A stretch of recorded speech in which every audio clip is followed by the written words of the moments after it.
அஸ்ஸலாமு அலைக்கும் ரஹ்மத்துல்லாஹி வபரகாத்துஹு. எல்லாம் வல்ல அல்லாஹு தாலாவின் நல்லடியார்களே, அல்லாஹுடைய தூதர் 2 கெட்ட குணம் என்று நமக்கு உபதேசம் பண்றாங்க. என்னென்ன அது? ஒண்ணு அநீதி இழைப்பது, இன்னொன்று கஞ்சத்தனம். இந்த இரண்டையும் அல்லாஹுடைய தூதர் என்ன பண்றாங்க? மனிதரிடத்தில் இருக்கக்கூடிய 2 கெட்ட குணம் என்று அல்லாஹுடைய தூதர் நமக்கு எச்சரிக்கை பண்றாங்க.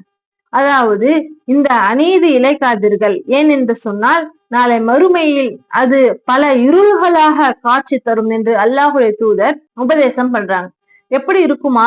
யார் அநீதி இழைக்கிறாங்களோ, யார் ஒருவன் இன்னொருவனுக்கு அநியாயமான முறையில் நடந்து கொள்றாங்களோ, இன்னும் அவனுடைய மனம் நோகும்படி அல்லது பணத்தை மோசடி செய்வது, அல்லது பணத்தை ஏமாற்றுவது, அல்லது கடனை வாங்கி கொடுக்காமல் இருப்பது, இப்படி எந்த வகையை சேர்ந்ததாக இருந்தாலும் சரிதான், ஒரு மனிதன் இன்னொரு மனிதனுக்கு அநியாயமாக நடந்துட்டான்னு சொன்னா, அநீதி இழைத்தான் என்று சொன்னால், தீங்கு இழைத்தான் என்று சொன்னால், அவனுக்கு நாளை மறுமையிலே எப்படிப்பட்ட ஒரு சூழ்நிலை இருக்கும் என்று சொன்னால், அவனை சுற்றி இருளாக இருக்கும்.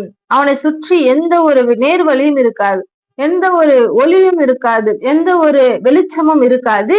அவனை சுற்றி ஒரே இருளாக இருக்கும். ஒரு மனிதன் எப்படி கண்ணை கட்டி காட்டுல விட்டா எப்படி இருக்கும், எப்படி அவன் தவித்து போவான், அது மாதிரியான ஒரு நிலை எப்படி இருக்குமா? மறுமையில இருக்கும். யாருக்கு என்று சொன்னால், ஒருவன் இன்னொருவனுக்கு அநீதி இழைத்தான் என்று சொன்னால், நாளை மறுமையிலே அவனுக்கு சுற்றி இருளாக இருக்கும். எனவே அதற்கு நீங்கள் அஞ்சு கொள்ளுங்கள் என்று அல்லாஹுடைய தூதர், நீங்கள் யாரும் ஒருவர் பிறருக்கு அநீதியாக நடக்காதீங்க, அநீதி இழைக்காதீர்கள் என்று அல்லாஹுடைய தூதர் இங்கே உபதேசம் பண்றாங்க. அதே போல கஞ்சத்தனம் செய்யாதீர்கள், உங்களுக்கு முன் இருந்தவர்களை அது அழித்தது. நம்ம நினைக்கிறோம் கஞ்சத்தனம் பண்ணி பண்ணி பண்ணி நம்ம அதிகமா சேர்த்து வைக்கலாம் அப்படின்னு நம்ம நினைக்கிறோம். ஆனா அல்லாஹுடைய தூதர் என்ன சொல்றாங்க? அது அவனை அழித்து விடும். அல்லாஹுடைய தூதர் என்ன சொல்றாங்க? அது அவனை அழித்திடும். கஞ்சத்தனம் இருக்கக்கூடாது. அல்லாஹ் நமக்கு கொடுத்த செல்வத்தை நாம் பிறருக்கு நல்ல முறையில், நல்ல விஷயங்களில், நல்ல வழியில் நம்ம அதை செலவழிக்கக்கூடியவங்களாக இருக்கணும். இன்னும் அல்லாஹுடைய தூதர் சொல்றாங்க, ரத்தங்களை சிந்துவதற்கும், இன்னும் இறைவன் அவர்களுக்கு தடை செய்ததை அவர்கள் ஆகுமாக்கி கொண்டதற்கும் தூண்டுகோலாக இருந்தது. அல்லாஹுடைய தூதர் என்ன தெரியுமா சொல்றாங்க? இறைவன் அவர்களுக்கு தடையாக்கிட்டான், ஆனாலும் அந்த தடை செய்த அந்த விஷயத்தை அவர்கள் இது ஆக்கிக்கலாம், இது சரிதான் என்று அவர்கள் ஆகுமாக்கி கொண்டார்கள்.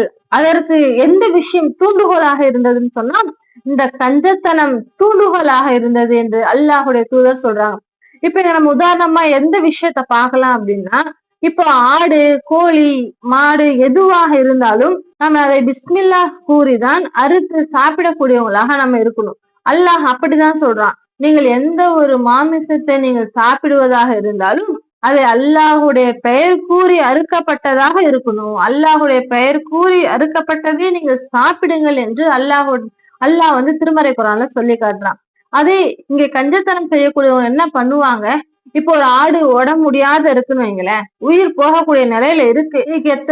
அந்த அந்த ஆட்டை பிஸ்மில்லா சொல்லி அறுக்க போலாம் அப்படின்னு நினைக்கும் போது அறுக்கல, ஆனா அந்த ஆட்டுக்கு உயிர் ரூஹு போயிடுச்சுன்னு வைங்களேன், உயிர் போயிடுச்சு, அந்த ஆடு செத்துடுச்சு, இறந்துடுச்சு அப்படின்னா அவ்வளவுதான், அந்த ஆடு நமக்கு ஹராம் தான். ஏன்னா நம்ம பிஸ்மில்லா சொல்லி அறுக்கலையே. நாம அறுத்தாதானே அதை ஹலாலாக்க முடியும், நாம சாப்பிட முடியும். அறுக்கலாம் போகும்போது அந்த ஆடு இறந்துடுச்சு அப்படின்னா அது நமக்கு ஹலாலா? ஹலால் இல்லை. ஆனால் கஞ்சத்தனம் செய்யக்கூடியவன் என்ன செய்வான்? பரவாயில்ல, இதை நம்ம ஆக்கிக்கலாம், இதை நம்ம எடுத்துக்கலாம், இதை நம்ம பயன்படுத்திக்கலாம் என்று சொல்லி அவனுக்கு அந்த எண்ணத்தை, அந்த கஞ்சத்தனம் என்ன பண்ணும்? தூண்டக்கூடியதாக இருக்கு.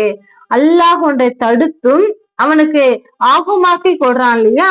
அது எதனால நடக்குது அப்படின்னா அவனிடத்துல இருக்கக்கூடிய கஞ்சத்தனத்தினாலதான். இன்னும் அந்த கஞ்சத்தனம் என்ன பண்ணும்?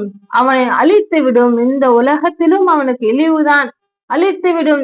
நாளை மறுமேலேயும் அவனுக்கான நன்மை அளிக்கப்பட்டதாக ஆகிடும். அப்போ அல்லாஹுடைய தூதர் இந்த 2 குணத்தையும் என்ன பண்றாங்க? மனிதனிடத்துல இருக்கக்கூடிய ஒரு கெட்ட குணமாக இருக்கு. கஞ்சத்தனம் இருக்கக்கூடாது. தன்னை ஒருவன் காப்பாத்திக்க வேணும்னு சொன்னா, ஒருவன் ஆரோக்கியமாக இருக்கணும்னு சொன்னா அவன் என்ன பண்ணணும்? ஆரோக்கியமானதாக சாப்பிட வேண்டும். அல்லாஹ் நமக்கு கொடுத்திருக்கின்ற அந்த செல்வத்திலிருந்து நாம் ஆரோக்கியமாக வாழலாம், நம்மை சுற்றி உள்ளவர்களை சந்தோஷமாக வச்சுக்கலாம், நம்மளுடைய சுற்றி உள்ளவர்களுடைய தேவையை நிறைவேற்றலாம். அது எப்ப முடியும்? அது எப்ப நடக்கும்? ஒருவன் தாராளமாக அல்லாஹ் கொடுத்த அருள் இது, நான் பிறருக்கு உதவி செய்யறேன், நான் பிறருக்கு செலவழிக்கிறேன் என்ற அந்த எண்ணம் யாருக்கு இருக்கோ அவர்களுக்கு தான் என்ன பண்ணும், இந்த கஞ்சத்தனம் இருக்காது. அப்போ அவர்கள் தான் நல்ல வழிகளில் செலவழிப்பார்கள். அப்போ யாரிடத்துல இந்த கஞ்சத்தனம் இருக்கோ, இன்னொன்று யாரிடத்திலே அந்த தீய குணம், இன்னொன்று என்ன, அநியாயமாக நடப்பது, அநீதி இழைப்பது, பிறருக்கு ஒரு நியாயம் இன்னும் நமக்கு ஒரு நியாயம் என்று இருக்காங்க இல்லையா, அதை பற்றி அல்லாஹ்வுடைய தூதர் சொல்றாங்க, இது ஒரு கெட்ட குணம். இப்ப கேஷுவலா சொல்றாங்கல்ல, தனக்கு வந்தா ரத்தம், அடுத்தவனுக்கு வந்தா தக்காளி சட்னியா. அப்போ தன்னுடைய பிரச்சனைய தன்னுடைய பிரச்சனைனா அதை வேற மாதிரி பாக்குறது, அடுத்தவனுக்கு ஒரு பிரச்சனைனா அதை வேற மாதிரி பாக்குறது. நமக்கு வலிக்கிற மாதிரிதானே அவனுக்கும் இருக்கும். நம்முடைய பிரச்சனைக்குள்ள நாம் எவ்வளவு எப்படி கஷ்டப்படுறோமோ அது மாதிரிதானே அவனுக்கும் கஷ்டப்படும், அவர்களுக்கும் இருக்கும் என்று அந்த உணர்வை புரிஞ்சுக்கிறது இல்ல. பரவாயில்ல, யார் கஷ்டப்படுறாலும் பரவாயில்ல, நான் நல்லா இருக்கணும் என்று சொல்லி இன்னைக்கு எத்தனையோ பேர் பணத்தை வாங்கி கொண்டு அநியாயமாக ஏமாற்றக்கூடியவர்களுக்கெல்லாம் அல்லாஹுடைய தூதர் உபதேசம் பண்றாங்க, நாளை மறுமையிலே உங்களை சுற்றி இருளாக இருக்கும், நீங்கள் நாளை மறுமையிலே கை செய்தப்பட்டவராக இருப்பீர்கள், இந்த 2 குணம் யாரிடத்துல இருக்கோ அதை விட்டு விடுங்கள் என்று அல்லாஹுடைய தூதர் நமக்கு உபதேசம் பண்றாங்க. அப்போ நாம் இந்த 2 தீய குணத்தை விட்டும் நாம் ஒதுங்கி இருக்கக்கூடியவங்களாக இருக்க வேண்டும் இன்ஷா அல்லாஹ்.